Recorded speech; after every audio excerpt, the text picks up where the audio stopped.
ദുൽഖർ സൽമാൻ നായകനായി നഹാസ് ഹിദായത്ത് സംവിധാനം ചെയ്ത് ഓണം റിലീസായി പുറത്തിറങ്ങാനിരുന്ന അയാം ഗെയിം എന്ന ചിത്രത്തിന്റെ റിലീസ് തീയതി മാറ്റിയിരിക്കുന്ന വിവരങ്ങളാണ് ഇപ്പോൾ സോഷ്യൽ മീഡിയയിലൂടെ പുറത്തു വന്നിരിക്കുന്നത്. ആഗസ്റ്റ് 20-നാണ് ചിത്രത്തിന്റെ റിലീസ് തീയതി പ്രഖ്യാപിച്ചത്. എന്നാൽ ചിത്രത്തിന്റെ പോസ്റ്റ് പ്രൊഡക്ഷൻ വർക്കുകളൊന്നും കൃത്യമായി കഴിഞ്ഞിട്ടില്ല എന്ന വിവരങ്ങളാണ് ഇപ്പോൾ പുറത്തു വന്നിരിക്കുന്നത്. ദുൽഖറിന്റെ കരിയറിലെ തന്നെ ഏറ്റവും വലിയ റിലീസുകളിൽ ഒന്നായി ഇറങ്ങാനിരുന്ന ഈ ചിത്രത്തിന് ഓണം റിലീസായിരുന്നു ഏറ്റവും നല്ല സമയം. എന്നാൽ ചിത്രത്തിന്റെ പോസ്റ്റ് പ്രൊഡക്ഷൻ വർക്കുകളൊന്നും കൃത്യമായി കഴിയാത്തത് കൊണ്ട് തന്നെ ചിത്രത്തിന്റെ റിലീസ് സെപ്റ്റംബറിലേക്ക് മാറ്റിയിരിക്കുന്ന വിവരങ്ങളാണ് ഇപ്പോൾ അറിയാനായി സാധിക്കുന്നത്. 3 ചിത്രങ്ങളാണ് ഓണം റിലീസായി മലയാളത്തിൽ നിന്നും റിലീസ് ചെയ്യാനായി തീരുമാനിച്ചിരുന്നത്.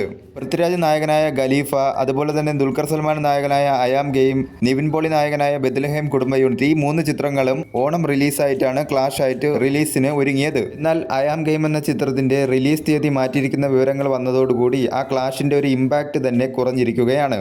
പൃഥ്വിരാജ് നായകനായ ഖലീഫ എന്ന ചിത്രത്തിന്റെ ഒരു ജൂക്ക് ബോക്സ് ഇന്നലെയാണ് സോഷ്യൽ മീഡിയയിലൂടെ പുറത്തു വന്നത്. അതിനെ ഒരുപാട് ട്രോളിക്കൊണ്ട് ഒരുപാട് പോസ്റ്റുകൾ സോഷ്യൽ മീഡിയയിൽ കാണാൻ ഇടയായിട്ടുണ്ട്. ഖലീഫ എന്ന ചിത്രത്തിന്റെ കുറച്ച് പാട്ടുകൾ, അതുപോലെ തന്നെ ചിത്രത്തിലെ ചില BGMs എല്ലാം തന്നെ സോഷ്യൽ മീഡിയയിൽ ഒരു ട്രോൾ മെറ്റീരിയൽ ആകുന്ന സ്ഥിതിയിലേക്കാണ് നിലവിൽ പോയിക്കൊണ്ടിരിക്കുന്നത്. 2023 ശേഷം ദുൽഖർ സൽമാൻ നായകനായ ഒരു ചിത്രവും മലയാളത്തിൽ ഇറങ്ങിയില്ല.